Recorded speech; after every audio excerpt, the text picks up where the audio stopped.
Hello, everyone, and welcome back to Talk Wordy, my hub for all of the words that I read, write, or otherwise want to yap about. Today, I'm pulling back the curtain a little bit to talk a little more in depth about me as non-selfishly as possible. Specifically, I want to chat about all the different departments of my creative life and how this podcast is only really one piece of a much larger, more complicated, and busy puzzle. Let's get into it. So, obviously, I am an author. I have shamelessly plugged my books on here before. But lately, I just wanted to give you an update on what's going on with me. So I'm on book submission. And if you don't know what that means that the way that I queried agents, so I would send agents a snippet of my book, a blurb about the book itself, along with about me. I would do that to try and land an agent. I then snagged an agent by the grace of God. Now my agent is basically doing the same thing to publishing houses to try and get them to buy my book and maybe even books that I have lined up for the future. I feel like there's this invisible pressure not to speak about book submission or how it's going, if I've gotten any rejections or emails, calls, offers, any of it. And to be fair, there is a piece of that where, there has to be a little bit of mystery and a little bit of ambiguity, vagueness, if you will. So in the meantime, all I'll say about it is that as tough and trying as book submission is, I don't feel as alone in the fight as I did while querying.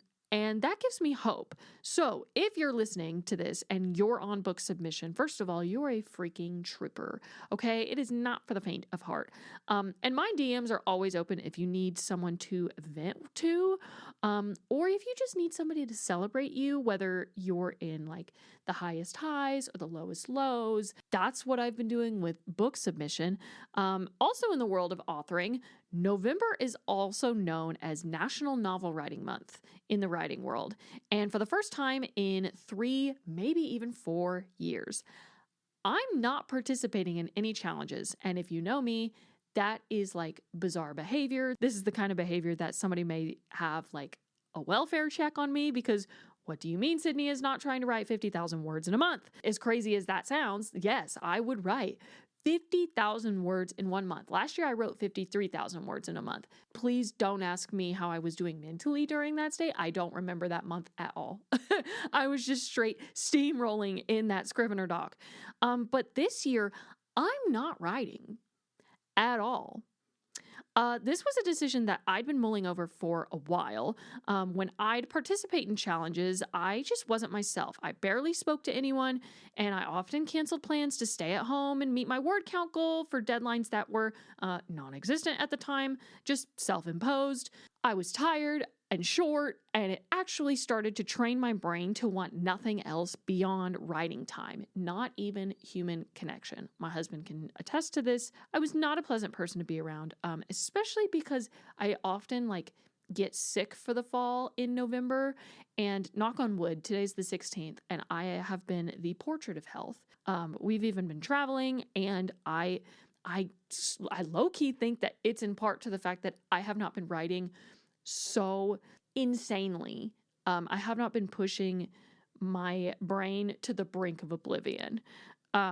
This time around, I'm actually limiting myself to writing only in outlines if I do feel the urge to write. But even then, I have not had anything generate. I think because of how many books I've written and how many I've edited and then editing for submission and collaborating with my agent, I just haven't had anything pop up in my brain. I feel like my brain is like the buffering logo, like the spinning thing. There's just nothing coming up. And that's okay. It's nice to give my brain a break. It's actually given me a lot of time to read too, which is something I haven't done in depth in a very long time, which brings me to reading. Let's talk about my reading life, okay? In November alone, I have read 4 books. Can we run that back real quick? Because that's unbelievable for me. I am a slow reader. I've read 4 books this month, and it is only the 16th. Who is she? I don't know her. That's incredible. And because I know some of you are going to be asking, I would like to quickly rave about these books that I have read this month. That is Nightshade by Autumn Woods. I read that in paper format. Absolutely incredible. I don't know if there's an audiobook, but it's just like the perfect paper book, especially to read like at night before you go to bed. Freaking fantastic. Then we have Female Fantasy by Iman Hariri-Rakia. I am secretly and personally obsessed with Cosmopolitan's new imprint with Hearst Books and Source Books, which is Cosmo Reads. I feel like I'm going to align reader-wise with anything that they put out. And this was like their debut release. This is not the author's first book, so now I have to read her entire catalog, which, isn't too long. It's 2 other books. It was just so adorable. If you are a reader and you just feel like there's no real man that can like best your book boyfriend, please read this book. I beg of you. Then I read Overdue by Stephanie Perkins. And as a writer, I've been told so many times to show, not tell. This book was the author just telling, or maybe not even the author, more so like the narrator, okay? The main character, Ingrid, was just telling us what she was observing, what she was feeling. Like, it was just straight up a tell book. And you know what? It was freaking fabulous. It was honestly one of the most like heartfelt, endearing, like, but also sobering books I've read in a long time. Highly recommend. And then I've also been reading ARCs.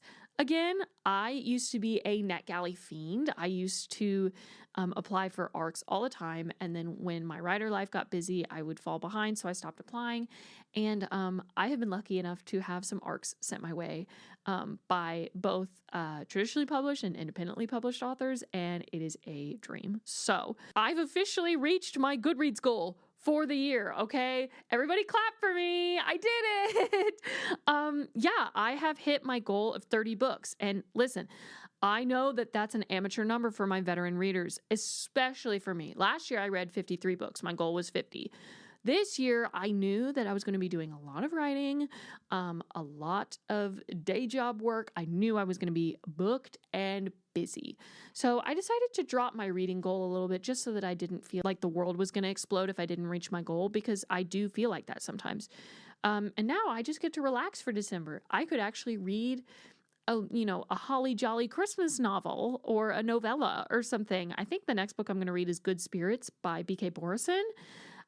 So super excited about that. But yeah, I set my number low. I had realistic expectations, and now that I crossed the goal off, I still feel accomplished.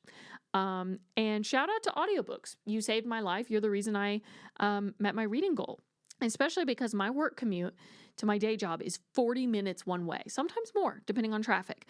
So I've been burning through so many books on Libro FM, and it's a godsend, genuinely.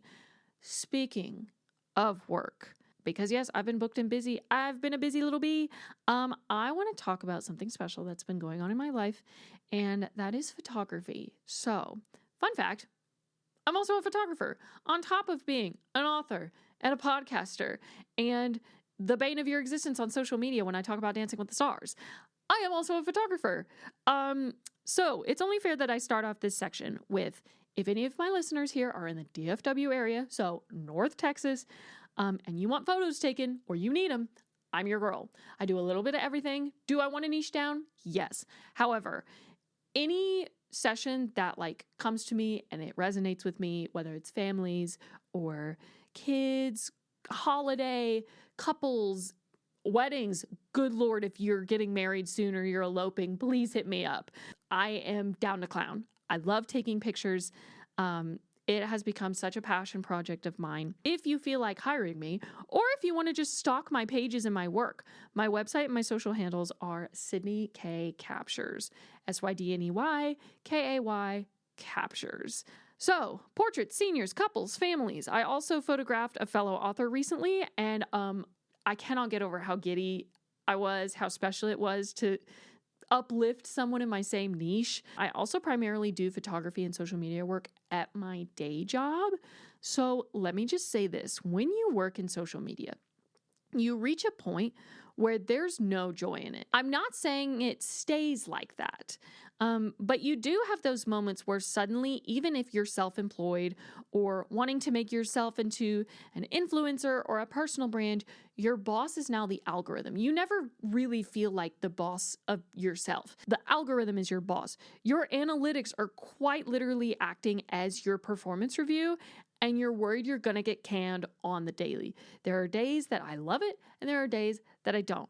However, because a lot of my day job requires me to do photography, I really like that because that's the one time where I'm like, oh, they hired me because they like how I edit. They like how I frame things, how I choose to use aperture and light and color theory. But I finally made the actual jump to do something photography-wise for myself in July. I'd been learning my way through lots of equipment, shooting at different times of day, location mechanics, and more, all in like my internships and my day job. And that kind of prepared me to just like really go ham on the parts of photography that I like that has nothing to do with my employer or who else I'm working for. Like it's working for me. And while I'm still working my way up, I really hadn't realized just how happy I could have been if I'd started sooner. Okay, is it a full-time gig right now? No, it is something that more so like takes up my weekends, especially now that daylight saving has screwed my times on not being able to shoot after I get off of work because it's dark by like 5 p.m. now. I hate that. But I think that photography suits me so well because it's just another way to tell a story. It's this technical medium that you get to bring into all these cool softwares to accentuate light and warmth and definition. 100 people could take the same photo, but the way they edit it makes it completely different and uniquely beautiful. And it's nice because most of the time, unless somebody's doing like a blind inquiry and they're seeing who responds first, they hire the photographer that they know, yes, I like your style, so I want to hire you.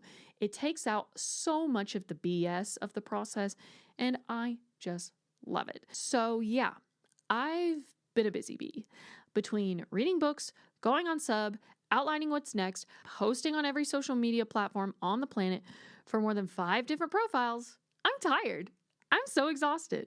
But I'm not stopping now because, listen, there are many woes of being a multifaceted woman.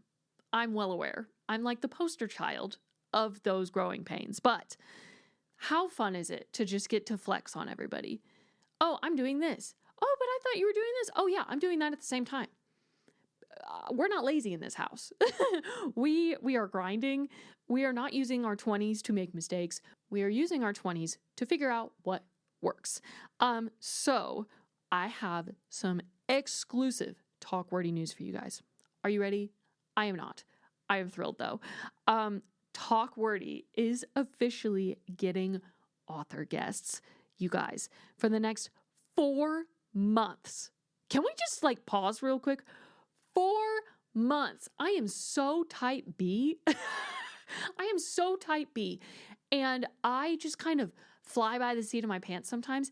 I, with the help of some lovely people, have been able to get the next 4 months worth of podcasts scheduled with incredibly talented and exceptionally wonderful author guests. They are lined up to tell you all about what their life is as an author. So it's not just me telling you about it. Get excited because I know you're sick of hearing from me, while also kind of, plugging their newest releases. Like I get to read all of these. Those arcs I was telling you about, I'm getting to read them. Oh my gosh. And I swear to you, they are all so good. I will never, something about this podcast, I will never disingenuously recommend you a book if I don't like it. Okay. All of these books and all of these authors as people and, the stories they make are phenomenal. I absolutely love them. They are a joy to interview and interact with. And this has been something I've been dreaming about for this podcast since I first conceptualized Talk Wordy. And I swear to you, I thought it would be a long time before we got to this point. But I'm thrilled to say that starting next week, you're going to be hearing from people besides me it's not just me talking wordy. It's all of these incredibly talented artists and authors, and I think you're gonna love them. So if you've been looking to find and support new authors and their work, you've come to the right spot. We are going to be chock full of typically romance, but we'll get a little bit of other genres in there too. And there's so many different like tropes and subgenres that you guys would be interested in. So like if you're a sports romance fan, or you're a billionaire romance fan, or you like dark romance or spicy books or non-spicy books, we've got a little bit of everything, okay? I'm here to feed you guys. So that is my exciting news on top of all of the other projects I've been doing, because I feel like my Instagram, like my author Instagram, has been very, very quiet. It's just because a girl is overwhelmed, okay? She's overwhelmed and she needs to post something, but she's trying to like be careful about what it is, because there's so many things that I could get into. So I just decided to get into them here. Maybe this will get me out of my social media posting block that I've been in for like the last week and a half. All right. So to end this episode, let me leave you with a word of advice, because I haven't done that in a few episodes and I feel so lousy about it. I feel like every time I get into this segment of the episode, I feel like I'm just like spouting fortune cookie crap. Do with that as you will. So, word of advice, in my personal opinion, it is better to spread yourself too thin doing what you love than to have all the time and the headspace in the world but not have anything fun to pour into. I would so much rather be complaining about how bogged down I am by things that make me so happy and, things that are playing into career aspirations I've had for myself since I was a teenager, and I'm finally old enough to do them. You can do them at any age, but I just like constantly put myself in boxes of like, oh, I'm only 15. I can't get a publishing deal. Oh, I'm only 21. People make businesses in their 30s. Like 30s is the prime of my life. No, prime of your life can be at any time. Do what you want to do, pour into what you want to pour into, especially if it brings you joy.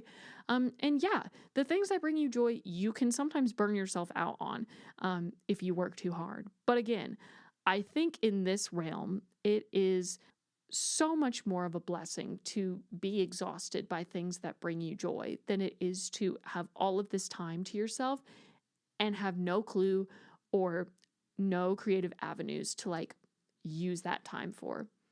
I would so much rather be exhausted than bored. Okay, guys, thank you so much for tuning in to Talk Wordy. I can't wait to see you guys for the next episode when our guests start coming in. And until next time, I will see you guys in the next one.